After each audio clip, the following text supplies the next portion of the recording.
High friends, good morning. আর আজকে হচ্ছে 17ই মার্চ। আজকে আমাদের পুরুলিয়া ভ্রমণের শেষ দিন। আজকে বরন্তী, গড় পঞ্চকোট, জয়চণ্ডী পাহাড় এগুলো যাব। তো ঘুরে একদম রাতে ট্রেন। তো আজকে শেষ দিনের জার্নিটা দেখে নেওয়া যাক। পিতা বসে দোল খাচ্ছে, আমি এখন দোল খাবোই। আমার জন্য ফাঁকা রয়েছে এটা।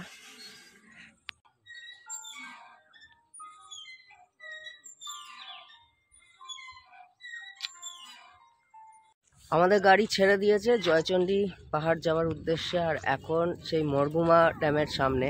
কালকে দেখেছিলাম মরগুমা ড্যাম, আবার আজকে এসছি সকালবেলা যাওয়ার পথে আবার একবার মরগুমা ড্যাম। এই হচ্ছে মরগুমা ড্যাম। কালকে সুইসাইড পয়েন্ট থেকে দারুণভাবে দেখেছি।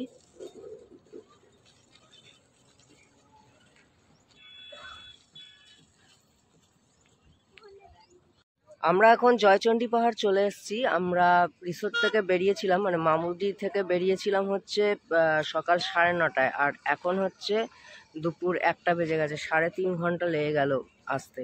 তো এবার জয়চণ্ডী পাহাড়ে উঠবো। জয়চণ্ডী পাহাড়ে 400টা সিঁড়ি আছে। 400 সিঁড়ি ভেঙে এখন উঠবো। চলুন।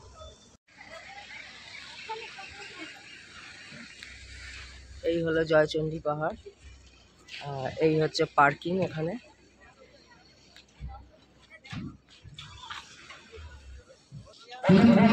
এখানে ক্রিকেট টুর্নামেন্ট হচ্ছে জয়চণ্ডীর একদম সামনেই। জয়চণ্ডী পাহাড়ের গেট অতিক্রম করে আমরা চললাম জয়চণ্ডী পাহাড়ের মাথায় যাওয়ার উদ্দেশ্যে। জয়চণ্ডী পাহাড়ের মাথায় যেতে 520টা সিঁড়ি অতিক্রম করতে হয়। আর পাহাড়ের ওপরে রয়েছে চণ্ডী মাতার মন্দির এবং বজরংবলীর মন্দির। আর ওপর থেকে অপরূপ এক দৃশ্য রয়েছে। চারিদিকটা মানে অসাধারণভাবে দেখা যায় এই জয়চণ্ডী পাহাড়ের ওপর থেকে। তাহলে চলুন আমরা ট্রেক করে 520 সিঁড়ি অতিক্রম করে যাই জয়চণ্ডী পাহাড়ে।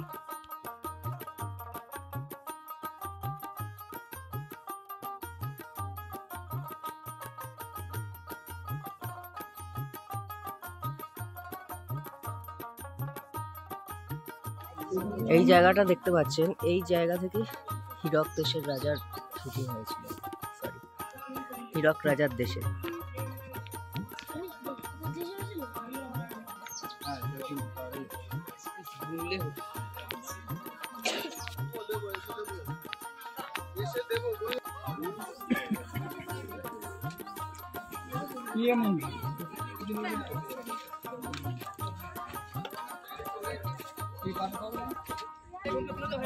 একদম জয়চণ্ডী পাহাড়ের ওপরে উঠে গেছি।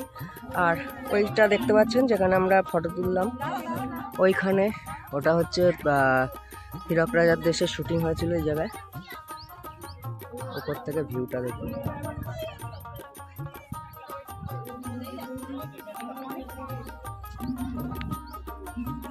আর এই হনুমান মন্দির, আর ওপাশেরটা জয়চণ্ডীর মন্দির।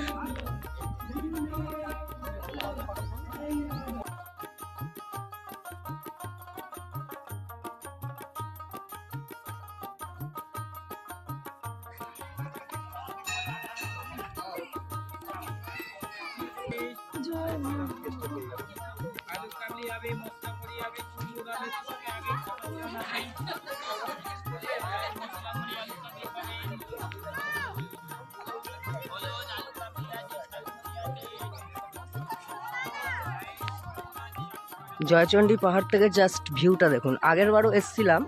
আগেরবারে এই যে পাহাড়টা দেখতে পাচ্ছেন, এই পাহাড়টার ওপারে পথসাথী বলে একটা হোটেল ছিল, সেখানেই আমি ছিলাম। এই জয়চণ্ডী মাতার মন্দির, আর ওইদিকে তো বজরংবলীর মন্দির। Total view.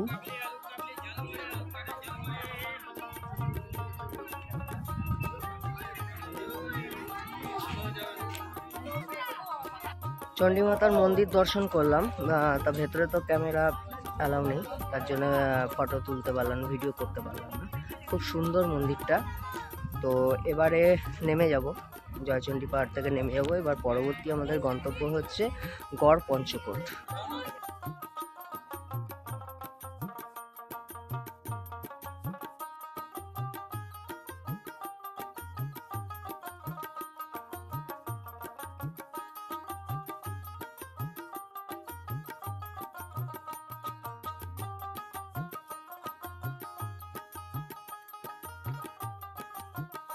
এখন চলে এসেছি গড় পঞ্চকোট।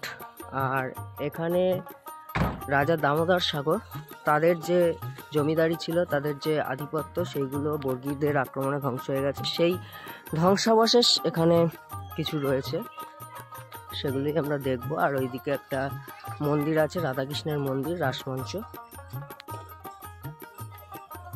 আমরা আগে এই ধ্বংসাবশেষের দিকে যাব। চল, এই তো একই দুদিকে।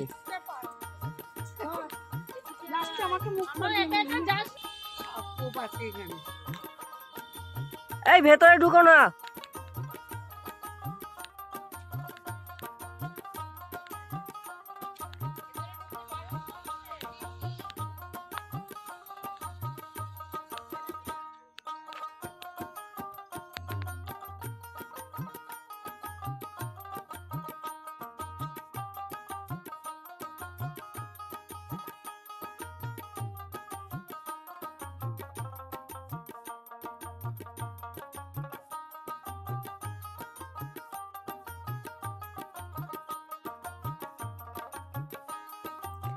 এই গড় পঞ্চকোটে আমি আগেও এসেছি, তখন এই মন্দিরটা দেখেছিলাম ঝোপঝাড়ে ভর্তি, বট গাছ আরও অনেক কিছু ঝোপঝাড়ে ভর্তি ছিল।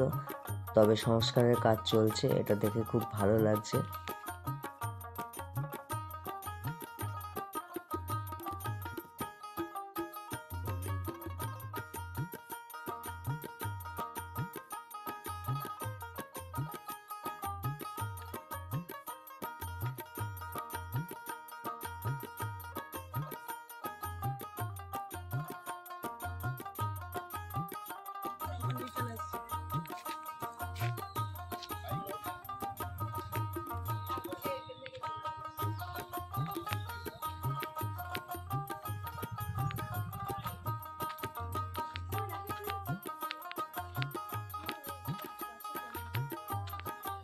কি সুন্দর একটা অসাধারণ পরিবেশ পুরো ক্রিয়েট হয়েছে, গাছপালা চারদিকে।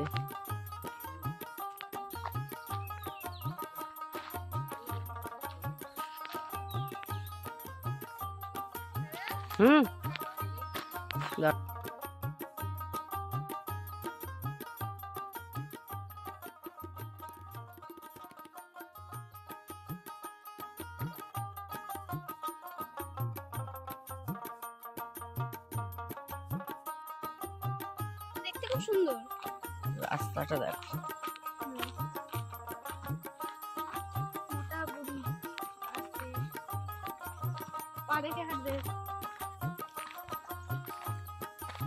সবাইকে নিয়েই আসতাম, দাঁড়ানো ইচ্ছা থাকে।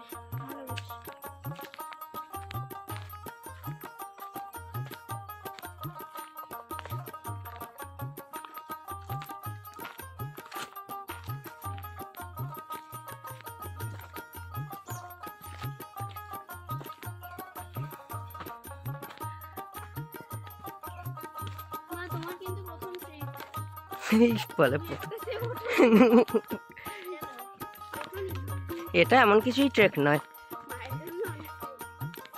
এই তো চলে এলাম, এখানে একটা দুর্গা মন্দিরে চলে এলাম। এই ঘন জঙ্গলের মধ্যে দিয়ে ছোট্ট একটা ট্রেক করে। লোকে বলছে 5 মিনিট, কিন্তু 2 মিনিটও লাগলো না।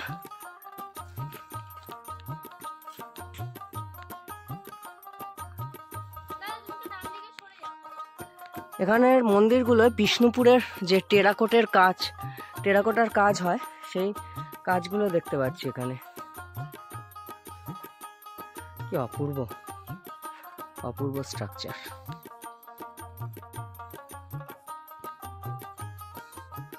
বাঁকুড়ার বিষ্ণুপুরের এই মন্দিরগুলো হয় সব এরকম।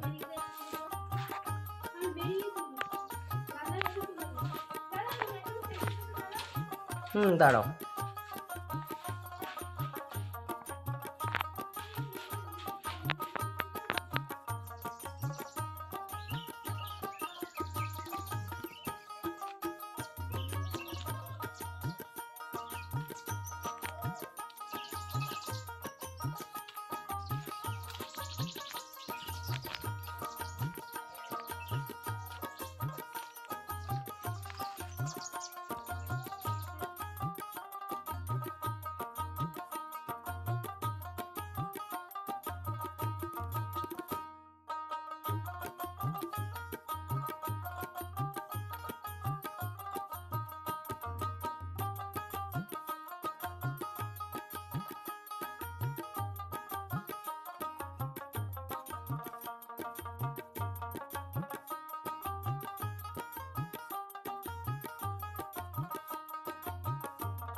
পুরুলিয়া ভ্রমণের একদম শেষ পর্যায়ে চলে এসেছি, আর এখন আমি রয়েছি বরন্তী লেকের ধারে।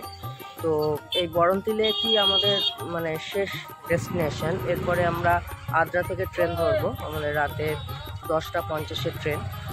এখন বরন্তীর ধারে চলে এসেছি। তো একটু দেখে নেওয়া যাক বরন্তী, এটাই আমাদের শেষ ডেস্টিনেশন পুরুলিয়া ভ্রমণের। আমরা গত পরশু থেকে মামুদি, অযোধ্যা পাহাড় সমস্ত কিছু ঘুরলাম, আজকে জয়চণ্ডী, গড়পঞ্চকোট সমস্ত কিছু ঘুরলাম, আর এখন বরন্তীতে চলে এসেছি। তো দেখে নেওয়া যাক বরন্তী লেকটা।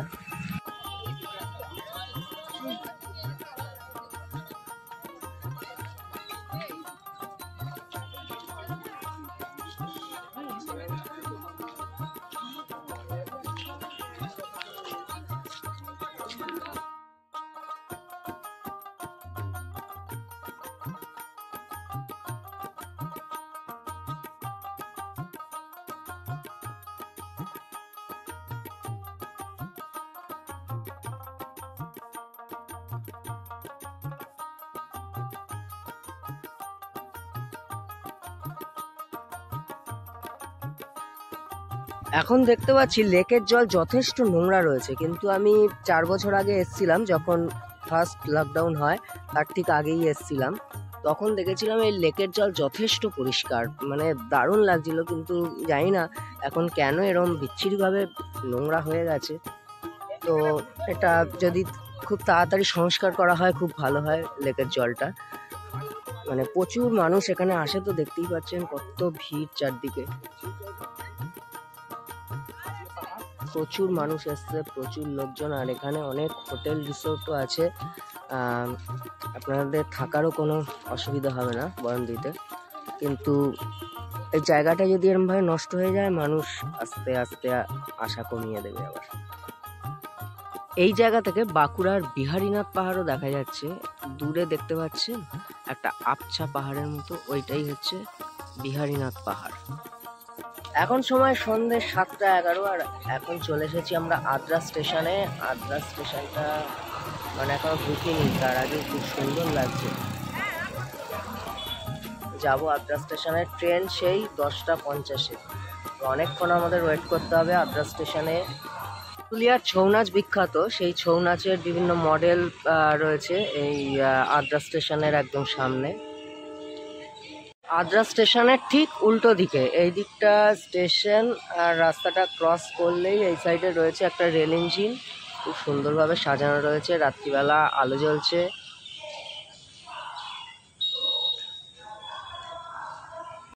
আদ্রা স্টেশনে এখন আমরা ফ্লাইওভার দিয়ে যাচ্ছি 4 নম্বর প্ল্যাটফর্মের দিকে, আর দেখতে লাগছে সেই এনজেপি স্টেশনের মতো, সেই নর্থ বেঙ্গল ফিল হচ্ছে। এই লিফটে ওঠা হবে 4 নম্বর প্ল্যাটফর্মে যাওয়ার জন্য।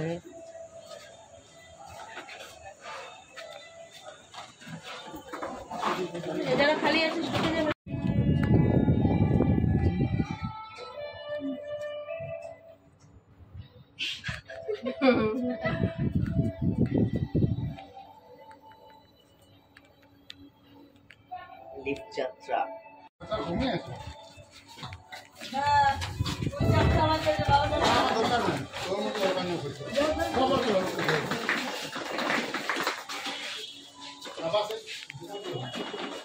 এখন সময় রাত 10টা, আর বিকেএসসি হাওড়া এক্সপ্রেস ঢুকে গেছে অলরেডি প্ল্যাটফর্মে, আদ্রা স্টেশনে ঢুকে গেছে। তো ছাড়বে হচ্ছে 10:50-এ, এখনও অনেকটা সময় আছে। তো এই ভিডিওটা তো এখানেই শেষ করছি। তো নতুন একটা ভ্রমণ পর্ব নিয়ে আপনাদের সামনে চলে আসবো। ততক্ষণ ভালো থাকুন, সুস্থ থাকুন, আর দেখতে থাকুন দ্য বং মেসেঞ্জার।